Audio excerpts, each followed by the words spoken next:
É tempo de Botafogo, Botafogo campeão da Libertadores, quem diria, né? Em sequência, Fluminense e Botafogo ganhando a Libertadores. Em sequência, 3 times do Rio de Janeiro ganhando a Libertadores. Flamengo em 2022 pela terceira vez, Fluminense pela primeira vez em 2023, Botafogo pela primeira vez em 2024. Seguindo a lógica, em 2025 o Vasco deveria ganhar pela segunda vez, mas não vai acontecer porque o Vasco não tem mais chance de se classificar para a Libertadores no ano que vem. No mesmo dia que o Botafogo conquista o título, vencendo o Atlético Mineiro na final, o Vasco empata com o Atlético Goianiense e acaba com suas chances de se classificar para a Libertadores. Da mesma forma, ele escapa do rebaixamento, né? E para mim é bizarro tanta vaga para a Libertadores. 6 já é muito. Aí tivemos aí o Flamengo ganhando a Copa do Brasil e ficando no G4. Aumenta para 5 vagas. Aí o Botafogo agora está no G4, pode inclusive ser campeão brasileiro ainda. Ele ganha a Libertadores, já aumenta mais uma vaga. Então de G7 já foi para G8, né? Que é G6, sendo 4 vagas diretas. A quinta vaga e a sexta vão para a pré-Libertadores, mas com esse aumento vão 6 direto para a fase de grupos, o sétimo e o oitavo vão para a pré-Libertadores. O Vasco não vai conseguir chegar entre eles, mas enfim, o assunto do vídeo não é esse. Estou aqui com a camisa do Vasco, mas dizer que eu torci pro Botafogo nessa final, apesar de ter também uma simpatia com o Atlético Mineiro, mas eu acho que o Botafogo era o melhor time e mereceu vencer. Assim como no ano passado também torci pro Fluminense, que pra mim era o melhor time da competição, e o Boca Juniors era um dos piores e chegou naquela final apenas empatando e ganhando tudo nos pênaltis. O Botafogo tem uma temporada muito melhor que o Atlético Mineiro, né? A tabela do Brasileirão mostra isso, e o futebol apresentado também, porque o Botafogo teve grandes jogos na temporada. Você pode dizer, teve jogo ali que ele sofreu contra o Cuiabá, contra o Vitória, inclusive isso deixou o torcedor bem pessimista, que o torcedor do Botafogo já é por natureza, né, por tudo que aconteceu na história do clube. Muitos não viram o Botafogo ganhar nada. O grande título do Botafogo tinha até então era o Brasileirão de 95, e muitos dizem que se tivesse VAR o Botafogo não teria vencido, né? Muita gente não teria ganhado alguns títulos se tivesse VAR antigamente. Mas enfim, o Botafoguense não é muito confiante, e vendo o time empatar com Vitória, com o Cuiabá, ele chegou a se preocupar, né? Criciúma também, mas o Botafogo não perde no Brasileirão desde agosto. Teve uma derrota apenas ali para o Peñarol no jogo da volta, né, na semifinal da Libertadores, mas fez 5-0 na ida. A gente sabia que podia perder na volta, mas que não seria eliminado, e chegou à final e ganhou com muita justiça. Mas foi um jogo muito emocionante, né? Logo aos 40 segundos o torcedor já teve o seu coração sendo testado com a expulsão do Gregóry. O Gregóry, que foi muito importante na terça-feira, quer dizer, no jogo contra o Palmeiras pelo Brasileirão, a final do Campeonato Brasileiro. Os dois times que ainda disputam o título, não está decidido ainda, apesar da vitória do Botafogo contra o Palmeiras, né? Ainda tem a possibilidade do Palmeiras ser campeão nessas 2 últimas rodadas, mas ainda assim o Botafogo é favorito e ainda joga na última rodada contra o São Paulo, que certamente não vai querer ajudar o rival. Mas enfim, o assunto é Libertadores, e o Atlético Mineiro chega até a final com um chaveamento tranquilo. Ele até sofre ali contra o Fluminense, que era o atual campeão até então, né? Quando enfrentou o Atlético nas quartas de final. O Fluminense ganha o primeiro jogo no Maracanã, mas o jogo da volta o Fluminense vai com uma postura muito covarde, e o Atlético até que faz uma boa atuação e consegue a classificação ali com 2-0, com o Davidson sendo brilhante e decisivo. Na semifinal, novamente, o Davidson é muito importante, fazendo 2 gols, dando assistência no 3-0 na ida contra o River Plate. E aí no jogo da volta, 0-0, Davidson titular na final. A estrela dele não brilhou, talvez ele tivesse saído do banco, acho que não, porque ele foi titular contra o Fluminense, foi titular também contra o River. E o Atlético, na Copa do Brasil, por não ter o Davidson, acho que sofreu bastante. O Milito não tem muita variação tática, né? Tanto que ele não abre mão dos 3 zagueiros, mesmo não tendo 3 zagueiros para jogar. 3 zagueiros de fato para jogar, né? O Batalha tem jogado improvisado há muito tempo, inclusive tem saído melhor que o Lianco, que é um zagueiro de fato. No segundo tempo ele até modifica, né? O Botafogo tem a expulsão do Gregóry, mas o Arthur Jorge mantém a escalação. Para mim ele acertou ao fazer isso, não tinha porquê, vou tirar aqui o Igor Jesus ou o Savarino, depois ele tirou o Savarino até, e vou colocar um volante. Não tem por que fazer isso, cara. Você já tem ali o Marlon Freitas, o Almada, que é um meio atacante, beleza, ele não é um jogador defensivo, como seria o caso do Gregóry. Você tinha 2 volantes, Marlon e o Gregóry, mas eu acho que o Arthur Jorge acertou, dava para segurar, segurou, foi lá, fez 2 gols aí no primeiro tempo, primeiro com o Luiz Henrique, com o Marlon Freitas, mesmo ele tendo que se desdobrar mais na marcação por não ter o Gregóry de seu lado, ele ainda consegue chegar ao ataque Pra mim ele tomou a decisão errada em chutar aquela bola, mas ainda deu certo, né? Ele chuta a bola, ela desvia no jogador do próprio Botafogo, se não me engano foi o Savarino, e sobra pro Luiz Henrique fazer o gol. O Luiz Henrique inclusive foi eleito o melhor jogador da Libertadores, né? Ele foi muito importante lá nas oitavas contra o Palmeiras. Contra o São Paulo ele jogou bem, mas não fez gol, né? E contra o Peñarol ele também deixou dele, tem sido importante na seleção brasileira. Teve toda aquela confusão envolvendo o Luiz Henrique e o Hulk, né? As declarações do Hulk dizendo que o Luiz Henrique tinha dito que o time do Galo era uma merda, no jogo que aconteceu no Brasileirão. No final o Luiz Henrique sai com o título e o Hulk, não podemos dizer que ele não tentou. Para mim o Hulk foi o melhor jogador da partida, talvez, mesmo não tendo marcado. Eu acho que ninguém tentou mais do que o Hulk no campo. O Botafogo, mesmo com um jogador a menos, era um coletivo que funcionava, porque é bem treinado. O Atlético, com um jogador a mais, não conseguiu funcionar e dependia muito do Hulk. O Hulk ia acertar alguma coisa. Ele assustou ali o John 2 vezes, obrigou o John a fazer 2 boas defesas. O gol do Atlético sai numa assistência do Hulk, lembrando, vai para o intervalo com 2-0, né? O gol do Luiz Henrique, depois o pênalti cometido pelo Everson, onde para mim a culpa maior nem é do Everson, e sim do Guilherme Arana, que fez uma final horrorosa. Arana, Scarpa, ninguém jogou nada.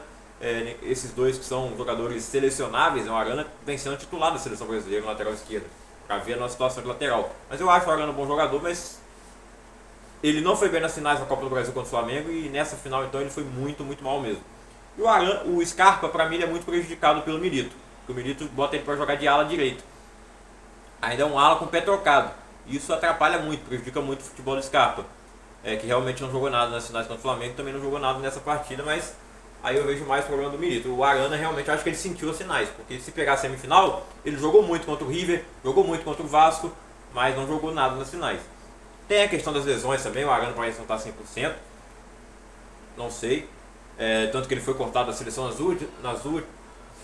últimas 2 datas FIFA, o Arana foi cortado, e aí o Alex Telles foi convocado para o lugar dele, né? O Alex Telles que faz o gol de pênalti. Não esperava que ele fosse bater, mas ele sempre foi um cara bom em falta, bola parada, mas eu lembrei de pênaltis decisivos que ele perdeu pelo Al Nassr na última temporada lá na Arábia Saudita. Mas ele não lembrou disso e converteu o pênalti, bateu bem, deslocou o Everson. No segundo tempo, o Milito promove substituições, o time melhora. O Eduardo Vargas faz o gol de cabeça no cruzamento do escanteio do Hulk. E depois o Vargas tem 2 chances de empatar o jogo, poderia empatar e na sequência virar, mas ele acaba perdendo as 2 chances claras. O Atlético até reclama de um pênalti que para mim realmente aconteceu e a arbitragem não deu. Mas não dá para reclamar do resultado no final, porque o Atlético tendo um jogador a mais, sem apresentar muitas ideias diferentes, não ser jogadas individuais do Hulk. O Mariano entrou muito bem no segundo tempo, conseguiram alguns lançamentos bons, inclusive um dos gols que o Vargas perde é uma bola enfiada do Mariano. Eu acho que ele e o Hulk foram os 2 melhores do Atlético disparados, em um time que jogou muito mal e se salva um pouco os jogadores nessa decisão. E enquanto o Arthur Jorge faz um trabalho maravilhoso no Botafogo, podendo conquistar o Brasil, conquistando já a Libertadores, e ainda tem a disputa do Mundial, não dá para descartar a hipótese, eu acho, né? Até porque o momento do Real Madrid não é dos melhores. É óbvio que o Real Madrid vai ser favorito sempre, mas o Botafogo vai ter 2 jogos difíceis antes já, que o torcedor certamente teme mais até do que o próprio Real Madrid, porque perder para o Real Madrid não é vergonha, né? Mas perder para o Pachuca, para o Ali, eu nem acho que seja vergonha, até pela circunstância, né? Que o Botafogo vai ter uma sequência de jogos maluca. Não vai dar nem tempo para comemorar direito os títulos, como não deu para comemorar a Libertadores, que já tem a decisão do Brasileirão. Vai ter a decisão do Brasileirão, e se ele for campeão, já vai ter que viajar na sequência pro Mundial, coisa de 3 dias. Então não dá tempo para comemorar, é melhor juntar e comemorar tudo de uma vez depois, caso ganhe tudo também, né? O Mundial é mais difícil, mas não é impossível. E tem o Super Mundial também, que o Botafogo consegue classificação. Vai lá junto com o Flamengo, com o Fluminense e com o Palmeiras, serão os representantes brasileiros nesse Super Mundial em 2025 nos Estados Unidos. E o gol do Júnior Santos no final, né? Não sei se eu já comentei, que eu estou gravando o vídeo pela segunda vez, o outro teve que ser interrompido. E o Júnior Santos faz o gol do título, ele que foi o artilheiro da Libertadores com 10 gols. Ele marcou o primeiro gol do Botafogo na Libertadores e marcou também o último. O Júnior Santos, que até os 23 anos era ajudante de pedreiro, uma história aí sensacional no futebol, provando que nunca é tarde para alcançar os seus sonhos se você persistir, né? Bom, pra mim eu acho que eu não posso virar jogador, mas falta talento mesmo, né? Mas serve para outras coisas, né? Para outras áreas aí. Por exemplo, eu estou pensando em parar com o canal, eu não sei se vou parar ou não, mas eu preciso modificar algumas coisas. Enfim, Parabéns ao Botafogo pelo título. Me perdoem aí os botafoguenses por não ter gravado o vídeo no sábado. Mas é tanto vídeo para assistir também, né, no sábado, que o meu ia ser só mais um. Então hoje, na terça-feira, um dia antes do Botafogo decidir o Brasileirão, ele pode ganhar com uma rodada de antecedência, que seria muito bom, pensando na viagem do Mundial. E aí na última rodada o Botafogo já poderia escalar um time reserva contra o São Paulo, que também vai ser reserva porque ele não quer ajudar o Palmeiras a ser campeão. Então se o Botafogo vencer o Inter e o Palmeiras pelo menos empatar com o Cruzeiro, o Botafogo já é campeão. Caso o Botafogo vença e o Palmeiras também vença, aí ainda há a hipótese do Palmeiras vencer na última rodada, mas não vai acontecer, porque o São Paulo não vai ganhar do Botafogo na última rodada, né? Não vai. É muito difícil isso acontecer. Se acontecer, o São Paulino vai ficar maluco. Mas então é isso, parabéns Botafogo, parabéns John Textor, que fez uma compra aí brilhante, investiu, acreditou e foi campeão. Tá aí, ó. Se vocês dizem que a SAF não vai dar certo em lugar nenhum, só porque deu errado no Vasco, não quer dizer que vai dar errado em todos os times. O Bahia tá aí, vai se classificar para a próxima Libertadores. O Fortaleza é uma SAF, apesar de não ter esse investimento. Mas o Fortaleza hoje é uma SAF, para quem não sabe. Eu não sei se é SAF integralmente, mas o trabalho lá do Marcelo Paes, né, e o Vojvoda como treinador, enfim, eu não duvido que o Fortaleza em breve vai ganhar um grande título, né? Fez mais um Campeonato Brasileiro bom, disputando até o final. E o Botafogo, que já era um time grande, né, dos 12 grandes do Brasil, agora todos os 12 grandes têm título de Libertadores. E falta pouco para o Brasil alcançar a Argentina no total, né? A Argentina tem 26 títulos, o Brasil agora tem 25. A gente vai empatar no ano que vem. Infelizmente não vai ser o Vasco que vai ganhar, mas eu não tenho dúvida que será algum brasileiro. O maior time, o time com mais títulos de Libertadores ainda é um argentino. Isso vai demorar um pouco mais para alcançar, até porque os campeões têm se mudado bastante, né? Não tem tido muito título seguido. Teve o Palmeiras ele conquistando bicampeonato, Flamengo 19 e 22. Mas fora isso, alterna bastante, né, os times brasileiros. Aí foi o Fluminense primeira vez, o Botafogo primeira vez. O Independente tem 7 títulos, os times brasileiros com mais títulos tem 3, no caso Flamengo, Grêmio, Santos, São Paulo, Palmeiras, são esses, né? Mas é isso aí. Deixa o like, se inscreve no canal, ativa o sininho das notificações. E até o próximo vídeo, comentando o Brasileirão. E daqui a uma semana vamos comentar o Mundial de Clubes, agora Intercontinental de Clubes. Porque o Mundial vai ser no ano que vem. Esse que vai acontecer agora no final do ano é Intercontinental. Real Madrid já está na final só esperando o seu adversário. Tomara que seja o Botafogo. Vou torcer muito o Botafogo pegar na final. Tamo junto? Botafogo